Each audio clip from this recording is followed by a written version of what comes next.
Hello everyone, and welcome to another fun-filled night of World of Warships Legends. I am Phoenix61, and tonight we play as the SEROV, and I'm probably pronouncing it wrong, but this is the Tier 5 Soviet aircraft carrier, and I've been having a lot of fun with this one, so enjoy the video. But basically the Soviet aircraft carriers, when you launch airplanes, they are all one squadron and it is one run. Everybody drops all their bombs or torpedoes all at the same time. But yeah, so typically what I like to do is floor it and just press forward and go out as far out as I can and get as many spots as I can. That helps your XP and cash at the end of the game. But so here we are lining up some torpedoes, and I am being conservative here. I am kind of taking a little bit of a guesswork with the Soviet torpedo bombers. You've got to drop them way in advance. The amount of time that they are below the water, that they are deep in the water, is longer than any of the other battleships, right, or any of the other aircraft carriers, right? So you've got to line those guys up way in advance. They're deep underwater, longer than any other torpedoes, and then they move really slow too. So that's kind of the disadvantage of this aircraft carrier, right? Especially when it comes to the torpedoes, at least. The bombs are a completely different story. So these are the skip bombs, and as you can see, there are 3 lines on the surface as opposed to their normal, oval shaped ship like reticle that you would normally get. And so what happens here is when these lines are green, that's where the bombs are going to bounce. So what you want to do is kind of line it up how I did there, and have that third line be just beyond the ship that you're aiming for, right? So that those bombs are about to bounce right as they're hitting into the ship that you're targeting, right?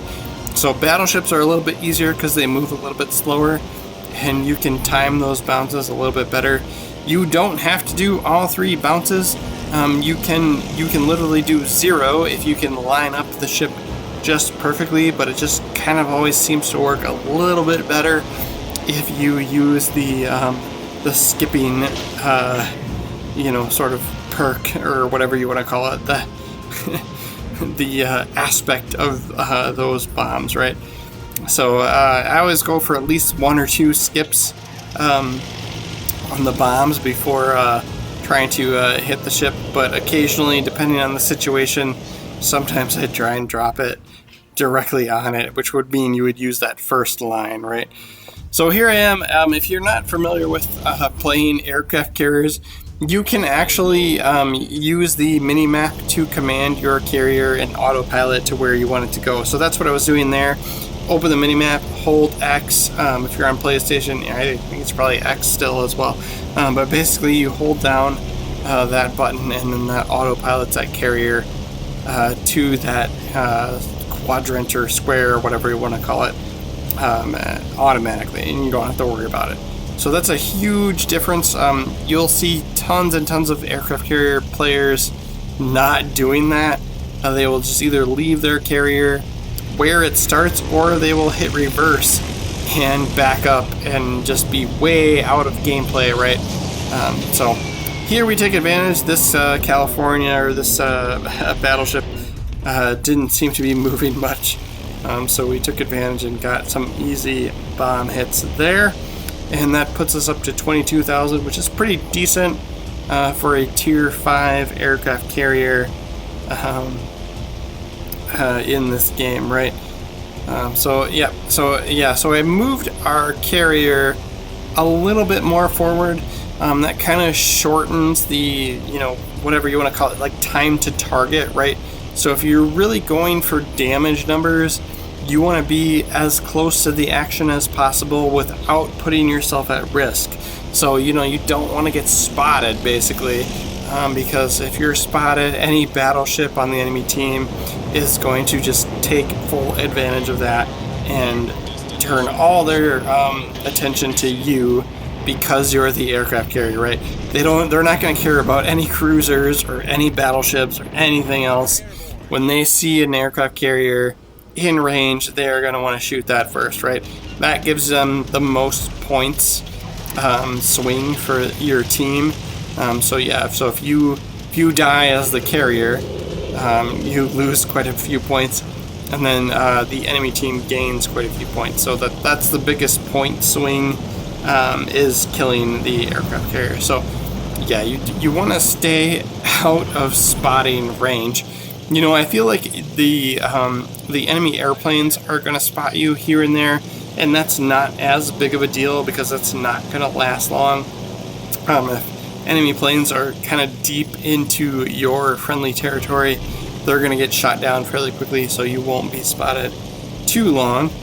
We get lucky here and spot their destroyer that's been harassing us on this side. So hopefully our allies can take care of that. I do hear a lot of people saying, if you are the aircraft carrier, you are responsible for killing destroyers, and I think that's complete just garbage of a tactic, because someone saying that is somebody that does not play as aircraft carriers a lot. Because if that's all you did, they're literally the hardest target for you to hit, and you will get very little experience and do very little damage throughout the entire game if all you do is focus your attention on destroyers. I do think that it is circumstantial, and I take advantage of that here. This guy is pretty close to me, and he dodges all these torpedoes, so I don't know what his deal was. He just must have not been paying attention. But if you watch, he will die from said torpedoes in a second here, which was just unbelievable to me. I couldn't believe that happened. I was going to fly in his direction and help keep him spotted, to allow my team to help eliminate him from the board, right? But yeah, so just play as you want to play, because if you're a aircraft carrier player, if you like playing as the aircraft carriers, just always going after destroyers it's not going to progress you through the game. It's not going to get you credits. It's not going to get you a lot of XP, to unlock the next aircraft carrier in your tech tree or whatever you're going for. It's tough to do that. It's tough to hit destroyers. So I always sort of play that circumstantially, if it makes sense to keep a destroyer spotted, if that's somewhat convenient for me, and it's not too far out of my way, then absolutely that's what I do. But yeah, someone telling you that your job as the aircraft carrier is to only go after destroyers that's complete garbage. That's not going to be fun for you. That's only fun for that other guy that's not playing as the aircraft carrier, right? So we take advantage of what works best for us. So we have all three zones here captured. In my opinion, this game is in the bag, even though we are down a ship here, but we will do our due diligence and go after what makes sense, where we can be the most valuable. And to me, that means defending Zone C over here. So our fellow destroyer that's in our division, he manages to take out that battleship.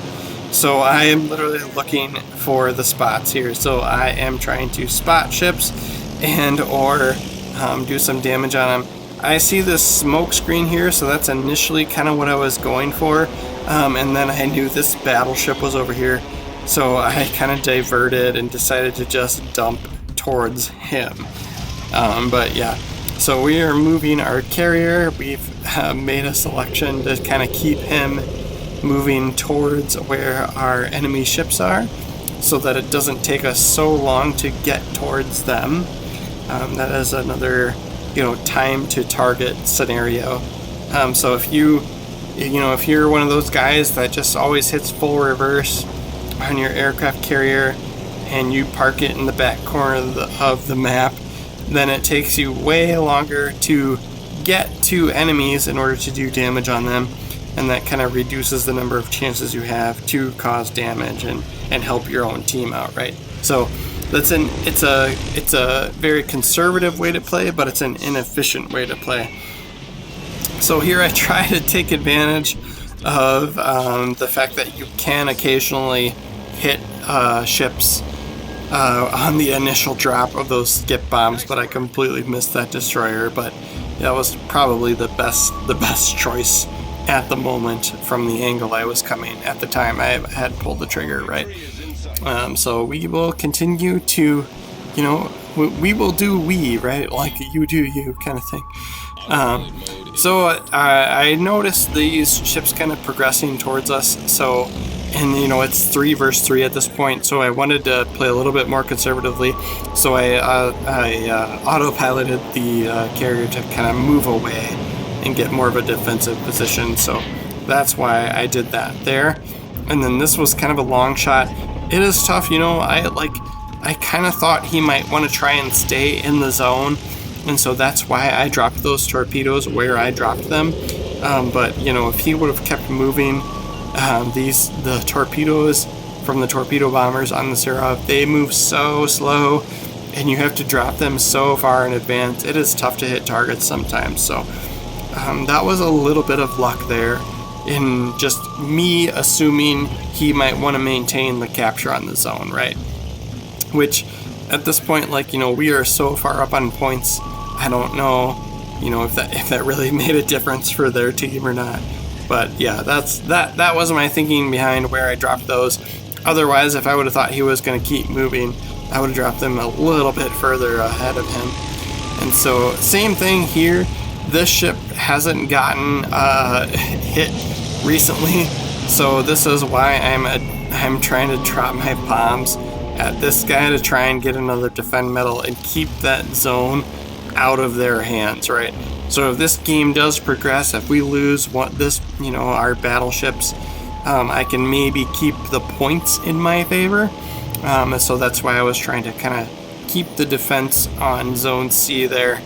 And our battleship that is up north here has the same thought process in his head, and so he's been shooting each ship individually as well, to try and keep the defense on this zone. So super smart play by myself. I'm not gonna brag. I'm pretty great.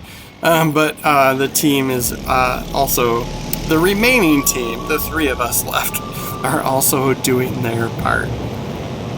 So same thing here. I'm assuming he's going to try and stick within the zone to try and get that zone capture.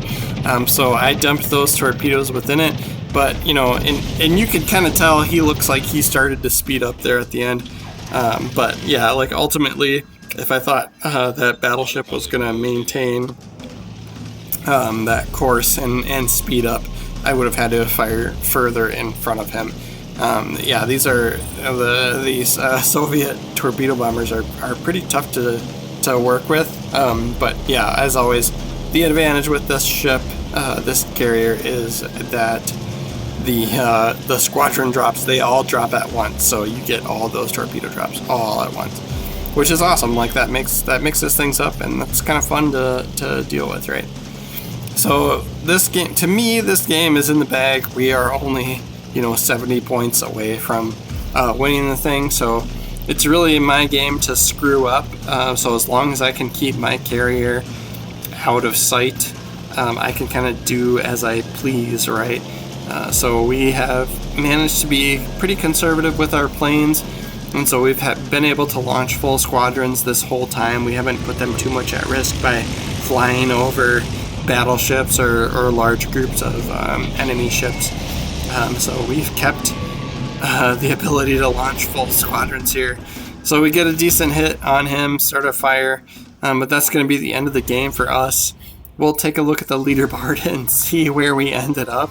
I felt like we did pretty good as a carrier. 80,000 damage, that's really great actually at tier 5. So yeah, that put us at second place for the game, right? And we even made some money, 195,000. So yeah, thanks for watching, everybody. We will have more World of Warships Legends videos on the way. Please make sure to subscribe. This is how I have the commander set out really quickly. Gonna just scroll through here. So feel free to pause the video if you want to try and copy this loadout. Thanks again, everybody.